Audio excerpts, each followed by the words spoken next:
आपका स्वागत है। आइए बात करते हैं कुछ राष्ट्रीय खबरों की। भारत को जल्द एक नया रक्षक मिलने जा रहा है जिसका लोहा पूरी दुनिया मानती है। S-400 anti missile defence system जिसकी मारक क्षमता 400 किलोमीटर तक की है। ब्रिक्स सम्मेलन में आ रहे रूस के राष्ट्रपति व्लादिमीर पुतिन और भारत के साथ ये अहम डील होने जा रही है। 5 अरब डॉलर की ये डील अगर फाइनल होती है तो भारतीय सैन्य शक्ति की ताकत कई गुना बढ़ जाएगी। S-400 के भारतीय सेना में आने से पहले ही हमारे पड़ोसी देश पाकिस्तान और चीन में खलबली मच रही है। बता दें कि ये डील 5 अरब डॉलर यानी 33,000 करोड़ रुपए की है, जिस पर प्रधानमंत्री नरेंद्र मोदी और रूस के राष्ट्रपति व्लादिमीर पुतिन साइन करेंगे। संसद के शीतकालीन सत्र के समय की घोषणा की जा चुकी है। 16 नवंबर से शुरू होकर 16 दिसंबर तक ये सत्र चलेगा।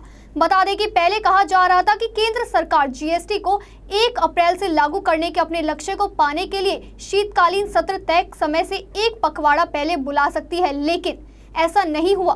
कहा गया था कि इस सरकार इस साल इस सत्र को त्योहारों का सीजन खत्म होने के तुरंत बाद 9 या 10 नवंबर से शुरू करना चाहती है। वैसे आमतौर पर संसद का शीतकालीन सत्र नवंबर के तीसरे या चौथे हफ्ते में ही शुरू होता है। केंद्रीय कैबिनेट ने जम्मू में नए आईआईएम को खोलने की मंजूरी दे दी है। ये आईआईएम 2016 से 2017 के शैक्षणिक सत्र से ही काम करना शुरू कर देगा।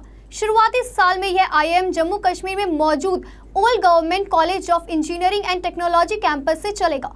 केंद्र सरकार के इस फैसले का जम्मू कश्मीर के पूर्व सीएम और नेशनल कॉन्फ्रेंस नेता उमर अब्दुल्ला ने विरोध किया है। उमर ने केंद्र सरकार के फैसले को खुल्लम-खुल्ला पक्षतापूर्ण राजनीति करार दिया।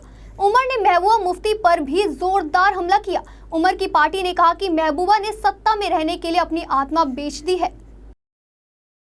जम्मू कश्मीर के एक सीनियर पुलिस अफसर पर पाकिस्तानी एजेंसी को खुफिया जानकारी देने का आरोप लगा है।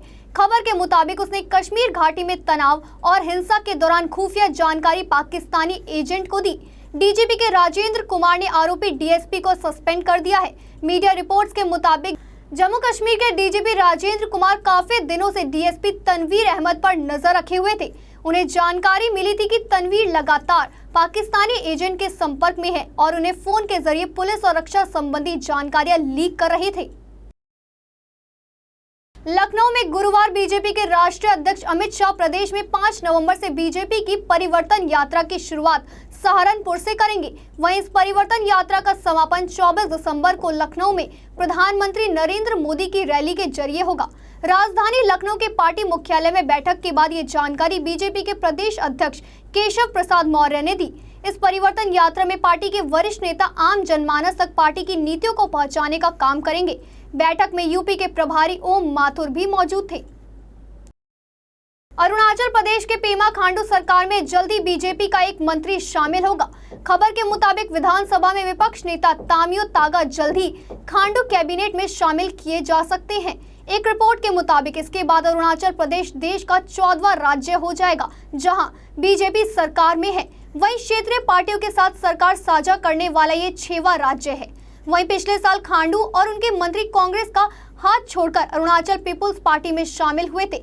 सिर्फ पूर्व सीएम नवाम तुकी अब कांग्रेस में रह गए हैं। बता दें अरुणाचल विधानसभा में 60 सीटें हैं। इसमें अरुणाचल पीपुल्स पार्टी के 43, बीजेपी के 11 और कांग्रेस का सिर्फ 1 सदस्य है।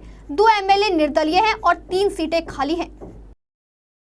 All India Muslim personal law board और कुछ दूसरे मुस्लिम संगठनों की ओर से 3 तलाक और समान आचार संहिता से जुड़ी विधि आयोग की प्रश्नावली के बहिष्कार का ऐलान किए जाने के बाद मुस्लिम महिला कार्यकर्ताओं ने बोर्ड और इन संगठनों पर निशाना साधते हुए कहा कि ये लोग मुसलमानों के प्रतिनिधि नहीं हैं और उनका रुख धार्मिक नहीं बल्कि राजनीतिक है। साथ ही भारतीय मुस्लिम महिला आंदोलन की सह संस्थापक जाकिया ने आरोप लगाया, पर्सनल लॉ बोर्ड में बैठे लोग मुसलमानों के प्रतिनिधि नहीं हो सकते।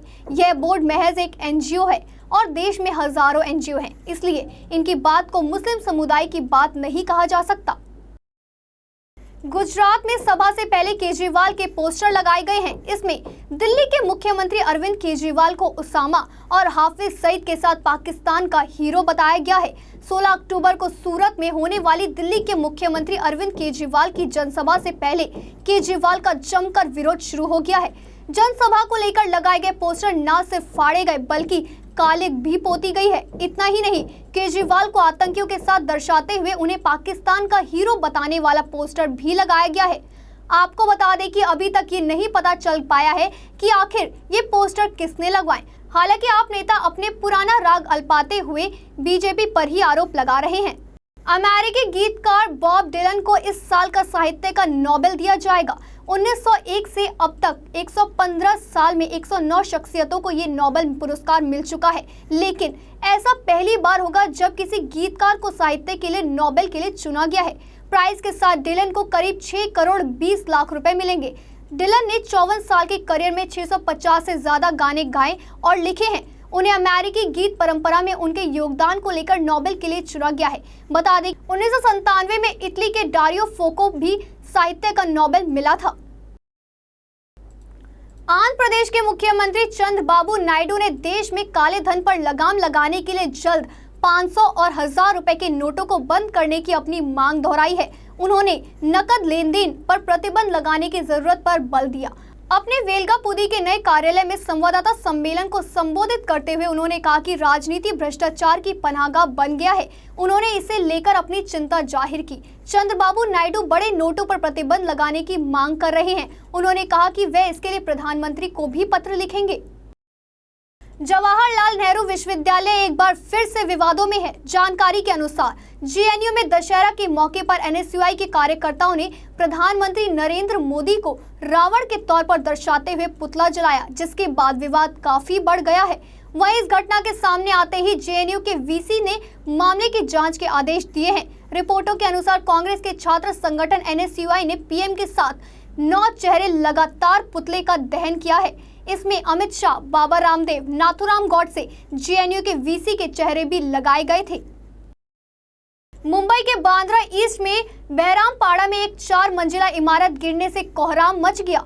इस 4 मंजिला इमारत के मलबे में दबकर 5 लोगों की मौत हो गई, जबकि अभी 4 से 5 बच्चों के मलबे में दबे होने की आशंका है। इमारत गिरने की खबर मिलते ही एक एनडीआरएफ की टीम, 5 फायर ब्रिगेड की गाड़ियां और 3 एम्बुलेंस मौके पर पहुंची। बहरामपाड़ा इलाका बांद्रा ईस्ट का सघन बस्ती वाला इलाका है। इमारत गिरने की वजह उसका पुराना होना बताया जा रहा है। बता दें कि इस इलाके में अवैध निर्माण भी हादसे की वजह बताई जा रही है। लखनऊ में चुनावी तैयारियों को लेकर पार्टी पदाधिकारियों की बैठक में बीएसपी सुप्रीमो मायावती ने आरोप लगाया कि अधिकांश अखबार और टीवी चैनल पूंजीपति और धन्ना सेठ चलाते हैं, जो सर्वे का इस्तेमाल कांग्रेस, बीजेपी समेत सभी विरोधी पार्टियों के पक्ष में हवा बनाने के लिए करते हैं। बता दें कि हाल में एक ओपिनियन पोल में बसपा को प्रदेश में 115 से 124 सीटें मिलने का अनुमान लगाया गया है। वहीं सर्वे के अनुसार प्रदेश के विधानसभा चुनाव में भाजपा सबसे बड़ी पार्टी बनकर उभरेगी। अमेरिका में राष्ट्रपति पद के चुनाव के लिए डेमोक्रेटिक उम्मीदवार हिलेरी क्लिंटन अपने रिपब्लिकन प्रतिद्वंदी डोनाल्ड ट्रंप से 7 अंक आगे चल रही हैं। ट्रंप के समर्थन के रूप में देखे जाने वाले एक अमेरिकी टीवी चैनल ने राष्ट्रीय स्तर पर कराए गए चुनाव पूर्व अपने ताजा सर्वेक्षण में कहा कि हिलेरी को 45% समर्थन और ट्रंप को 38% समर्थन मिला है। सभी बड़े चुनाव पूर्व सर्वेक्षणों पर नजर रखने वाले रियल क्लियर पॉलिटिक्स ने कहा कि हिलेरी अब ट्रंप से औसतन 6.7% अंक आगे है। घरेलू बाजारों में भारी गिरावट देखी गई, क्योंकि अमेरिका में ब्याज दरें बढ़ने के डर से ग्लोबल बाजारों में घबराहट बनी हुई है, जिसका असर भारतीय बाजारों पर भी पड़ा है। आज के कारोबार के दौरान से सेंसेक्स ने 27,600 तक के निचले स्तर दिखाए तो निफ्टी 8,541 तक निचले स्तर पर आ गया। आज के कारोबार के दौरान में सेंसेक्स 27,650 के आसपास बंद हुआ है तो निफ्टी 8,570 के ऊपर बंद हुआ है। सेंसेक्स और निफ्टी में 1.5% से ज्यादा की गिरावट दर्ज की गई है। दुनिया के चौथे नंबर की टीम इंडिया को अगर आईसीसी वनडे रैंकिंग में अपनी स्थिति में सुधार करना है तो न्यूजीलैंड के खिलाफ होने वाले वनडे सीरीज कम से कम 4-1 के अंतर से जीतनी होगी। भारत फिलहाल न्यूजीलैंड अंक से 3 अंक पीछे है और अगर उसे तीसरे स्थान पर काबिज होना है तो सीरीज 4-1 या इससे बेहतर अंक से जीतनी होगी। न्यूजीलैंड के तेज गेंदबाज ट्रेंट बोल्ट सीरीज की शुरुआती दोनों टीमों में शीर्ष गेंदबाज के रूप में करेंगे, जबकि भारत के शीर्ष रैंकिंग वाले गेंदबाज रविचंद्रन अश्विन को सीरीज के लिए आराम दिया गया है। आज के लिए राष्ट्रीय खबरों में बस इतना ही। देश और दुनिया की बड़ी खबरों के लिए देखते रहिए A1 न्यूज़, क्योंकि हम करते हैं खबरों की पड़ताल तह से तह तक। धन्यवाद।